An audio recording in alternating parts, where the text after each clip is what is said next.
बहुत विवादित आदमी है ये। राकेश किशोर वकील नहीं जूताखोर, ये हमने एक टाइटल बनाया है। इन्होंने इस टाइटल इसलिए बनाया है कि जब भगवान विष्णु सपने में आकर ये बता सकते हैं कि मेरा अपमान हुआ है, सीरियाई पे तो इनको जूता खाते वक्त भी बता देना चाहिए कि अब जूता पड़ने वाला है, कि अब जूता पड़ेगा, भाग जाओ यहाँ से बेटे, अब यहाँ मत जाना। तो ये भी तो भगवान बताए। वो कहते हैं ना कि जैसी आपकी करनी होती है वैसा आपको भोगना पड़ता है। जो आप करते हैं वो इतिहास अपने आप को दोहराता है और लौट कर आपके पास आता है।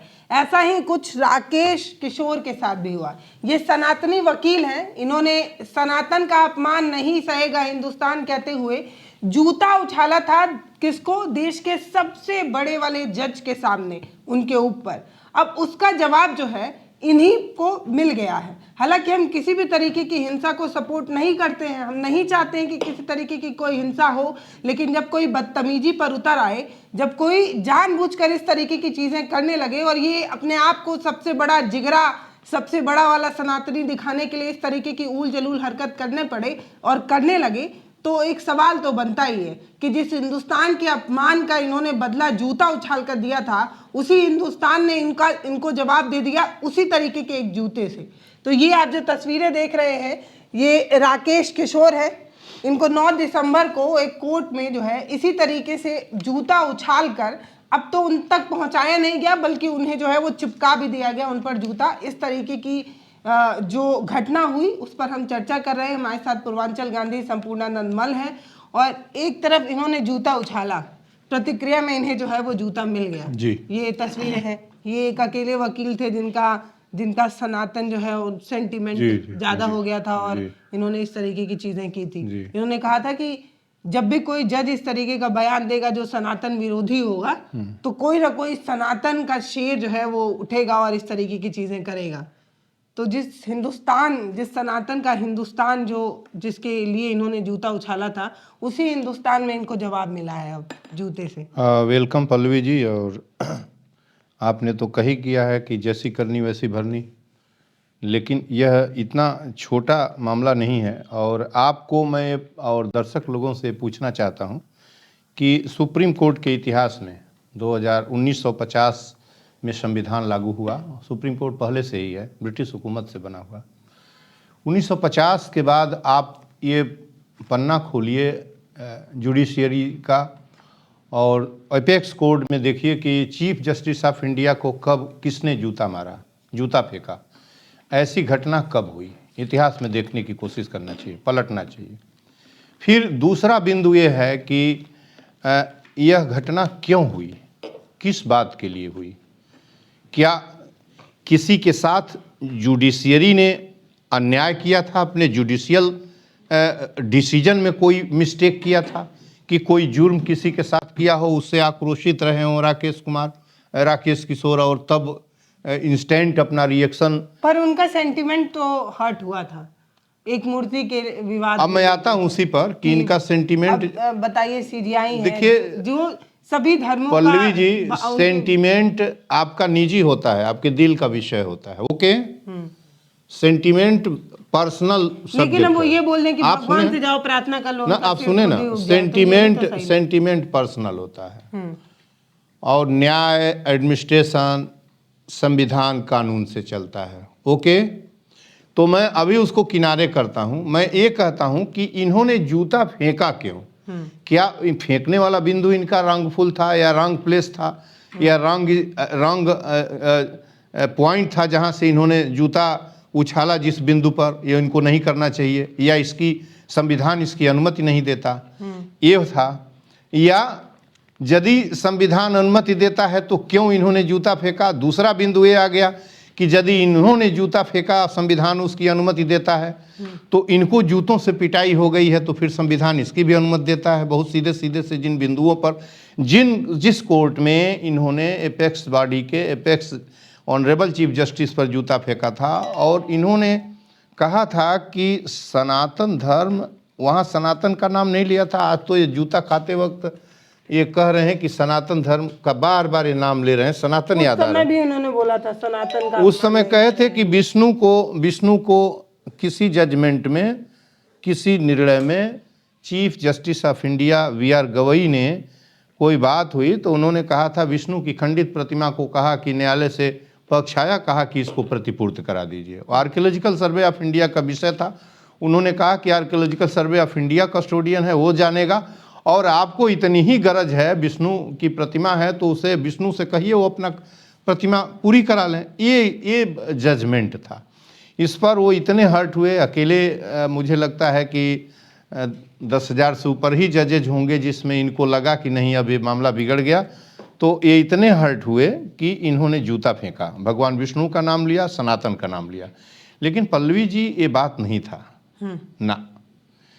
सनातन और हिंदू अकेले सनातन धर्मावलंबी तो है नहीं, सनातन कोई धर्म, अकेले विष्णु धर्मावलंबी तो है नहीं, वैष्णव धर्म के तो है नहीं। और सनातन पल्लवी जी कोई धर्म नहीं है, सनातन कोई रिलीजन नहीं है, कोई पंथ नहीं है, कोई देवता नहीं है, सनातन कुछ भी नहीं है। सनातन इज ए कॉन्टिन्यूअस प्रोसेस। अंग्रेजी का शब्द है सनातन, कॉन्टिन्यूअस, कॉन्टिन्यूअस, कॉन्टिन्यूअस माने सतत चलने वाला। और सतत जो अच्छा है उसको हम अडॉप्ट करते हैं, जो खराब सतत पुरानी चीज़ें हैं उनको हम डिस्कार्ड कर देते हैं, रिजेक्ट कर देते हैं। तो सनातन कॉन्टिन्यूअस चलने वाला प्रोसेस है। बहुत सारी चीज़ें सनातन से चली आ रही हैं। सनातन कोई देवता नहीं है, सनातन कोई रिलीजन नहीं है जो बार बार आज फैलाया जा रहा है समाज के अंदर। हम सभी सनातनपंथी हैं। बहुत सारी चीज़ों पर जो पुरानी चीज़ें हैं हम उसको स्वीकार करते हैं, लागू करते हैं, कुछ अच्छी चीज़ों को, कुछ बुराइयां भी हमारे अंदर पुरानी समय से चली आ रही हैं। तो सनातन इसको कहते हैं। सनातन माने सतत चलने वाला, सतत हमारे बीच का, उस सनातन में सभी है, सबकी परंपरा है। लेकिन मैं राकेश किशोर के ऊपर थोड़ा सा ठहर के बात करूंगा कि ये इनका जो एक्ट था और इनके साथ जो अभी कड़कड़डूमा कोर्ट न्यू दिल्ली में हुआ है, मुझे लगता है मंडे को हुआ है, परसों की ये खबर होनी चाहिए। 9 दिसंबर तो कल ही था, तो खबर तो मुझे कल ही की घटना है, तो कल की घटना होगी। और 30,000 कोर्ट है, और वो जो है वहाँ के बाद अपील सुप्रीम कोर्ट या हाई कोर्ट में जाती है। तो इस कोर्ट में यह मुझे नहीं पता कि ये तो सुप्रीम कोर्ट में जूता फेंके थे, 30,000 में भी वकालत करते होंगे या केस सुनने जाते होंगे। ये तो सस्पेंडेड है ना, इन्हें तो अब भले बार काउंसिल से भी निकाल दिया गया है। जी निकाल दिया गया है। तो अब न जाने क्यों यहाँ क्या करने गए थे, माने कोर्ट में ही ये सब माजरा कोर्ट में ही हो रहा है। कह रहे हैं एक ऑटो वाले से लेके विवाद हुआ और उसके बाद ये सारी चीजें हुई। अब जो भी हो पल्लवी जी, इनके कुछ बयान हम आपको पढ़ के सुनाते हैं, उसके बाद हम थोड़ा सा बात करेंगे। बहुत विवादित आदमी है ये। राकेश किशोर वकील नहीं जूताखोर, ये हमने एक टाइटल बनाया है। इन्होंने इस टाइटल इसलिए बनाया है कि इन्होंने भी जूता फेंका, मारा, और इन्हें भी जूता मिला। तो ये बराबर का बात है। इनको मैं किसी तरह हीन नहीं करने की कोशिश कर रहा हूँ, ये स्वतः अपनी अपनी कैटेगरी बता रहे हैं। लेकिन इससे लगा एक प्रश्न और मैं बता दूं कि समान व्यक्ति उसने जिसने जूता नहीं मारा, अनिल मिश्रा है जो ग्वालियर कोर्ट का एडवोकेट है, हाई कोर्ट का एडवोकेट है बेंच का, उसने अंबेडकर को कहा कि मैं मिटाऊंगा और सनातन लागू कर किया जाएगा। सनातन हमारा धर्म है, सनातन हम लागू करेंगे, अंबेडकर को मिटाएंगे। उसने ये स्पष्ट ये गूंजा और कहा भी, और एक तरीके से अपमानित भी किया, और ये भी ललकारा कि यदि मेरे ऊपर प्रतिपक्षी जो यूनियन था तमाम चंद्रशेखर का और जो दलित समुदाय था, पिछड़ा था, वो भी इस पर कमेंट किया। तो उन्होंने कहा कि आ जाओ, चले आओ, तुम्हारी ग्वालियर के अंदर तो हम तुमको इस डेट में बताएंगे। लेकिन आप देखिए ना कि उसको जूतों से पिटाई नहीं हुई है अब तक। जूतों से उस अनिल मिश्र की पिटाई नहीं हुई है जिसने खुलब तौर पर संविधान को गाली दिया। उसने कहा कि अंबेडकर ने संविधान थोड़ी न लिखा, संविधान तो बी.एन. राव ने लिखा। अंबेडकर तो अंग्रेजों का दलाल था और मुखबिर था, और इस तरीके से अंग्रेजों की गोद में खेलता था। उसने न जाने अंबेडकर के लिए जो दुनिया की शख्सियत है और माना जाता है, और सभी कोई जाति मजहब नहीं, अंबेडकर एक बहुत ही बौद्धिक और समतावादी पुरुष दुनिया के लिए है। अंबेडकर के ऊपर जैसे चंद्रमा में दाग है ना, वो भी दाग दिखाने वाला कोई नहीं है। लेकिन अनिल मिश्रा ने इस तमाम सारे कमेंट, फूहड़ कमेंट जो नहीं करना चाहिए, अनलॉफुल था और उसके काले कोर्ट में नहीं करना चाहिए। हमने इस पर चिट्ठी भी हाई कोर्ट भोपाल को लिखा था, चीफ जस्टिस को, मुझे याद है, कि इसके विरुद्ध सख्त कार्रवाई की जाए। तो लेकिन उसे जूतों से पिटाई नहीं हुई है, जूतों से पिटाई उसकी होनी चाहिए, लेकिन उसकी जूतों से पिटाई नहीं हुई। सवाल ये है कि कोर्ट ने इसका जब इसने राकेश ने जो जूता फेंक दिया तो कोर्ट ने कुछ नहीं किया। इसने कहा क्यों मार रहे हो मुझे, जब इस परसों कल मारा जा रहा था, सनातन धर्म की जय हो। पूछा क्यों मार रहे हो, सनातन धर्म की जय हो, सनातन धर्म की जय हो, ये बोल रहा था। और इसके बारे में इनको पता था ये जूता क्यों खा रहे हैं, तभी हाँ सनातन बिल्कुल सनातन का नाम ले रहे थे। जब आप कुछ ऐसा करते हैं तो आपको पता होगा। नहीं, उनको तो पता, उनको तो बिल्कुल पता था, उनको जान रहे थे कि इनको अब वो सनातन के आड़ में बचने की कोशिश कर रहे हैं। लेकिन जिन लोगों ने इनको चढ़ा के जूता फेंकवाया था, न सनातन से उसका कोई मतलब है, न विष्णु से कोई मतलब है। अदालत विष्णु भगवान से नहीं चलती है, सनातन से अदालत नहीं चलता है, अदालत कानून से चलता है। इनका काला कोट विष्णु ने नहीं दिया है, डिग्री कहीं वकालत की LLB की कहीं किसी कॉलेज से पाए हैं, इंस्टीट्यूशन से पाए हैं। जो भी जितनी बातें करते हैं ये कोई सिरफिरा पागल किस्म का आदमी, सिरफिरा जिसने पढ़ा लिखा न हो, गुमराह सांप्रदायिक कहा जाए और इनकी बातों में नफरत पैदा करने वाला एक व्यक्ति है। नफरत इनके पूरे वाक्य में नफरत था। मैं कहने की कोशिश कर रहा हूँ कि काली कोट के अंदर धर्म की चादर, काली कोट के ऊपर धर्म की चादर, रिलीजन की चादर इन्होंने ओढ़ी थी। सनातन धर्म से न्याय मांग रहे थे, सनातन धर्म से न्याय मांग रहे थे। सब भगवान की कृपा है, ये इस रूप के हैं कि सब भगवान की कृपा है। सनातन धर्म की अनुमति से जूते गवई को इन्होंने मारा था। सनातन धर्म उसमें कहे थे कि हम भगवान के यहाँ हम सपने में आए थे और उन्होंने कहा था कि हम इसको मारना है, ऐसे करना है। तो ये उनका स्टेटमेंट मैं लिख के आप लोगों को सुना रहा हूँ। जब भगवान विष्णु सपने में आके ये बता सकते हैं कि मेरा अपमान हुआ है, सीरियाई पे तो इनको जूता खाते वक्त भी बता देना चाहिए कि अब जूता पड़ने वाला है, कि अब जूता पड़ेगा, भाग जाओ यहाँ से बेटे, अब यहाँ मत जाना। तो ये भी तो भगवान बताए ही होंगे। ये तो जरा आगे बढ़ के सुन लीजिए। तो ये सब उनका स्टेटमेंट है। मुझे कोई अफसोस नहीं है। इन्होंने ये भी कहा था, आप लोगों को याद होगा, कि मुझे कोई अफसोस नहीं है जूता मारने का। बहुत सारे वकील और इस पर विरोध हुआ था न्यायालय में और इसकी भर्त्सना हुई थी, लोगों ने किया था, देश के लोगों ने किया था। अच्छा, अब मैं ये कह रहा हूँ कि जैसे जूता मार रहे थे, जैसे इन्होंने जूता गवई को मारा था, वैसे ही जूता इनको पड़ा है। उसमें कहीं कोई जिस रिलीजन के लिए इन्होंने जूता मारा था, ठीक उसी रिलीजन के लिए ये कह भी रहे हैं कि हम सनातन पंथी हैं, हम विष्णु भगवान के उपासक हैं, ठीक उसी के लिए इनको जूता मारा जा रहा है। और मैं इनसे अंतिम वाक्य कहने की कोशिश कर रहा हूं कि सोचो, राकेश किशोर वकील, तुम काली कोट में वकील नहीं हो, तुम क्या वकालत करते होगे? जिस आधुनिक शिक्षा संविधान की कोट पहनकर तुम अंधविश्वास और पाखंड को जीवित करना चाहते हो और तुम सस्ती लोकप्रियता हासिल करने के लिए ऑनरेबल चीफ जस्टिस को भारत के इतिहास में अदालत के अंदर कोई मारने वाला तुम पहले व्यक्ति हो। तुम अपनी बात अपने अकेले घर में सोचना चाहिए कि मैंने कौन सा अनर्थ किया है। तुम फिर किसी को जूता मारोगे तो तुम ये जान लेना कि तुम्हें जूता मिलेगा। ये मेरा अपना स्टेटमेंट है राकेश किशोर के लिए। वकील की डिग्री मैं इनसे पूछना चाहता हूं और दर्शकों से पूछना चाहता हूं कि वकील की डिग्री इनको किसने दी है, किस अदालत ने दी है, किस सनातन ने दी है, किस विष्णु भगवान ने दी है, या किसी विद्यालय से वकालत की डिग्री पाए हैं पढ़कर, जो आधुनिक तरह का विद्यालय है, संविधान और नियम के तहत चलता है, वहाँ से पाए हैं। विष्णु भगवान से न्याय इनको मांगना चाहिए। अब जब जूता इनके ऊपर पड़ रहा था तो इन्होंने ठीक कहा है, विष्णु की आराधना करनी चाहिए। विष्णु जी बताइए बचाइए, विष्णु जी बताइए बचाइए। विष्णु जी सनातन का नाम क्यों लेते हैं? सनातन से क्या मिलने वाला? आप विष्णु से आराधना करिए और कहिए कि विष्णु जी बताइए। फिर आप कह रहे हैं हमें क्यों मार रहे हो, हमें क्यों मार रहे हो? आपको कौन मार रहा है?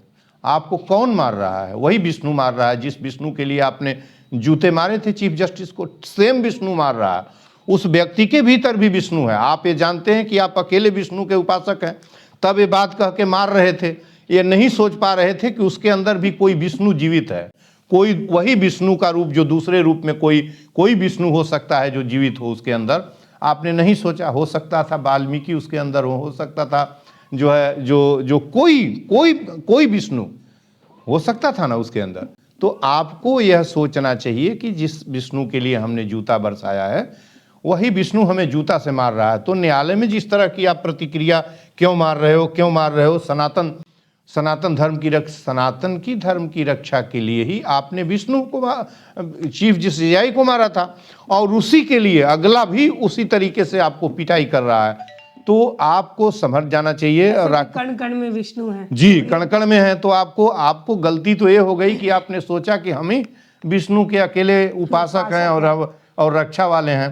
तो जूता जो खाने का प्रश्न है, फिर मैं आपको कहता हूं कि सोचो राकेश किशोर एडवोकेट, कहाँ से डिग्री पाए हो? संजोग से मुझे नहीं मालूम कि डिग्री आपकी कैंसिल हो गई। और ये एडिटर महोदया ने कहा कि जब्त हो गई है, लेकिन न जाने क्यों इस कोर्ट में, ये भी एक सवाल पूछने, वो कैसे काली कोर्ट में खड़े हो गए हैं? क्या इनको अनुमति था कि देश के किसी अदालत में? अनुमति ही नहीं था, क्योंकि सुप्रीम कोर्ट बार एसोसिएशन ने भी इन्हें बाहर निकाल दिया था। ये एक अपराध है कि जब आपको बार काउंसिल से आप तो अब काली कोट पहनने का लाइसेंस रद्द हो चुका है, इनका लाइसेंस रद्द हो चुका है। तो ये भी एक सवाल मैं खारिज करता हूं। और इनको जूता तो लोगों ने मारा है, इनको कानून के कड़े शिकंजे में इसके लिए रखना चाहिए, इनको जेल खाने में डालना चाहिए, कैद खाने में पूछना चाहिए कि जब आपके ऊपर बंदिशें लगी हैं तो आपका सस्पेंड हो गया है, आपका लाइसेंस प्रैक्टिस का सस्पेंड है, और आपको तो आप कैसे इसमें आए हैं? क्या ये रिलीज हो गया? और रिलीज हो गया तो ये भी एक दुर्भाग्यपूर्ण बात है कि कौन शक्ति काम कर रही है, कौन रिलीज करा रहा है कि सीजीआई जो एक दलित थे उनको जूता सनातन धर्म और विष्णु के नाम पर मारा गया। कैसा कलंकित इसने इतिहास में एक एलिमेंट जोड़ा है कि सनातन धर्म और विष्णु, जैसे लगता है कि यही सनातन जानता है, यही विष्णु को जानता है, यही। तो मैं इतना ही कहना चाहता हूं कि सोचो फिर किसी को जूता मारोगे तो तुम्हें जूता मिलेगा। आनंद राकेश किशोर, ये बात बिल्कुल जायज़ है। और मेरी दृष्टि में ये जो काउंटर रिएक्शन आपके विरुद्ध आया है, ये काउंटर रिएक्शन बिल्कुल फिजूल नहीं है, बिल्कुल समय से। ऐसे भी विज्ञान भी कहता है कि जब आप कोई क्रिया या ऊर्जा एक तरफ लगाते हैं तो प्रतिक्रिया भी आपको मिलती है। तो जब आपने इस तरीके की चीजें की कि आपने ये नहीं सोचा कि वो देश का सर्वोच्च मंदिर है और उस चेयर पर बैठा जो भी शख्स है वो देश की सबसे बड़ी अदालत का सबसे बड़ा वाला जज है, आप सिर्फ उनकी एक चीज से आहत हो जाते हैं, उनके एक स्टेटमेंट से आहत हो जाते हैं कि आप उन पर जूता फेंक देते हैं। आप ये भी नहीं सोचते कि बहुत से ऐसे लोग हैं जो उस कुर्सी का सम्मान जानते हैं, बहुत से ऐसे लोग हैं जो आपकी इस प्रतिक्रिया। पल्लवी, जिस बात के लिए नाराज हो रहे थे वो कॉन्स्टिट्यूशन का विषय नहीं है, इनके अंधविश्वास का विषय है। और जब उन्होंने जूता सीजीआई के ऊपर फेंका था तो कॉन्स्टिट्यूशन को ब्रेक डाउन किया था पूरी तरीके से, और जिसने भी देखा था सबने भर्त्सना की थी, और ये होना नहीं चाहिए और था। आपको रोटी कॉन्स्टिट्यूशन से मिलती है, जी संविधान जी से मिलती जी है। इनके इसी काले कोट से रोटी मिलती है, उतार देना चाहिए, नहीं जाना चाहिए। इनको आहत हो रहे हैं तो उस जगह न्याय मांगने नहीं जाना चाहिए। आप जूता फेंक के न्याय मांग रहे हैं, उनसे कहे होते और जूता फेंकते। ये देखने वाला भी और कानून भी इनको एडमिट करता। यदि गवई के किसी जजमेंट से किसी को फांसी हुई होती, किसी को कठोर सजा हो गई होती जिसमें नहीं होना चाहिए था, उनके किसी जजमेंट में कोई फॉल्ट होता तो और स्ट्रांगली प्रतिरोध करते, लोग सपोर्ट करते, वकील सपोर्ट करते। लेकिन आप अंधविश्वास और पाखंड के नाम पर आप कह रहे हैं विष्णु का अपमान किए हैं इसलिए हम जूता मार रहे हैं, सनातन का अपमान है इसलिए जूता मार रहे हैं। हमें कोई अफसोस नहीं है, हमें कोई अफसोस नहीं है। हमें रात में सपना भगवान ने आप में आके कहा था कि जूता मारिए, आपको सब कुछ सपना आ रहा था, और ये जूता खाने का सपना नहीं आ रहा था कि आपको पता था कि एक दिन जूता खाएंगे। तो इस तरह का इट अच्छा नहीं है, और एडवोकेट के लिए अच्छा नहीं है, उनके लिए भी अच्छा नहीं है। मैं ये कहने की कोशिश कर रहा हूँ, और संविधान की हत्या ऐसे नहीं होनी चाहिए। एक बात तो साफ है कि जिस काम से आपको जिस रोजगार से आपको रोटी मिल रही है, आप उसके प्रति भी समर्पित नहीं है। आप किस भगवान की बात कर रहे हैं? अगर आपका रोजगार, आपकी रोटी आपकी इस पेशे से मिलती है, वकालत से, और आपने संविधान की एक एक लाइनों से आज तक अपना परिवार चलाया है, उसके बाद भी आपने उस तक को भी ईमानदारी से, उस पेशे को भी ईमानदारी से नहीं समझा और आपने उसी का अपमान करके जो है अपने सनातन की रक्षा करने की कोशिश की। तो देखिए उसी सनातन से आपको किस तरीके की चीज़ें मिली हैं। लेकिन हम फिर से कहते हैं कि हम किसी भी तरीके की हिंसा को सपोर्ट नहीं करते। हमारा ये बिल्कुल मकसद नहीं है कि कोई किसी भावना से आहत हो तो जूता वगैरह चलाए। लेकिन एक बात तो कहना ही है कि आप इस बात को समझिए कि देश आज भी संविधान में यकीन करता है और जो भगवान को नहीं मानते वो भी जो है वो सुप्रीम कोर्ट की तरफ देखकर इस बात की उम्मीद करते हैं कि कहीं भगवान भी अगर कतरा जाए न्याय देने से तो हमारा कोर्ट, हमारा जो न्यायिक सिस्टम है उससे मुझे न्याय मिलेगा। तो उस आस्था को मत तोड़िए राकेश जी, क्योंकि उसी आस्था, उसी विश्वास से देश चल रहा है। उसी विश्वास से एक रिक्शा वाला भी अपनी ज़िंदगी गुजार ले रहा है, क्योंकि उसको यकीन है कि कभी अगर कुछ हुआ तो उसे न्याय मिलेगा। हालांकि वो सुप्रीम कोर्ट की दहलीज तक पहुंच ही नहीं पाता है। पल्लवी जी, एक बात और मैं जोड़ दूं कि बहुत बड़े व्यक्ति का, भगत सिंह जिसका भारत है और क्रांति में जिनके लिए कुछ कहना ही नहीं है, भगत सिंह को जब फांसी होनी थी तो किसी ने जो भी कुछ कहा तो भगत सिंह ने ऐसे यूं ही कहा कि मुझे किसी देवता और ईश्वर से मुझे मालूम है कि कोई देवता और ईश्वर इस पृथ्वी पर कोई ऐसा नहीं है जो मुझे फांसी के फंदे को किनारे कर दे। और बिल्कुल किसी देवता, किसी गॉड में किसी तरह का उनका विश्वास नहीं था। उन्हें पक्का विश्वास था कि जो फिरंगी हुकूमत का क्रूर कानून है वो मुझे हैंग कर देगी। तो आज तक भी आपको ये सोचना चाहिए था कि कानून, यद्यपि वो कानून नहीं था, भगत सिंह, सुखदेव, राजगुरु को, उनको इरविन को, वायसराय इरविन को हैंग करना था तो उसने फांसी की सज़ा मुकर्रर कर दी और लाहौर जेल में उनकी फांसी हो गई। लेकिन मैं आपको कहने की कोशिश करता हूं कि आज़ाद भारत का कॉन्स्टिट्यूशन जो बना है, जो संविधान है, वो फांसी देने का नहीं, 7-8 चरणों से होने के बाद डिक्लाइन करने का, कि एक भी, कई अपराधी छूट जाएं लेकिन कोई निर्दोष अपराध की सज़ा में न चला जाए, ये होता है। आप कहाँ किसके लिए पाखंड अंधविश्वास के नाम पर न जाने कौन सा विष्णु आपके सपने में आ गए और कहे कि मार दो इसको जूता जाके और संविधान को दफन कर दो 2 मिनट के अंदर। आपने वही काम किया है राकेश किशोर जी। और ये जान लीजिए कि जब ऐसे काम कोई, राकेश किशोर ने हुई नहीं, मैं यदि इस तरह का कोई बात करूंगा तो हमें मानना चाहिए कि मुझे भी किसी दिन जूता पड़ सकता है। वो अदालत उठ के नहीं आएगा। वो कितना महान जज है कि आपके विरुद्ध एक शब्द नहीं कहा, किसी तरह फर्क ही नहीं पड़ता, कोई फर्क नहीं पड़ा। और उन्होंने फर्क पड़ा भी हो तो उस अपमान को घूंट के अंदर फर्क बिल्कुल पड़ा होगा, मनुष्य है। लेकिन उसको पता था कि इस तरीके का, इस पर हम आगे बढ़ाएंगे तो न्याय के लिए और न्याय के इतिहास के लिए अच्छा नहीं है। उन्होंने उसको खारिज कर दिया। पल्लवी जी, बात ये है जी।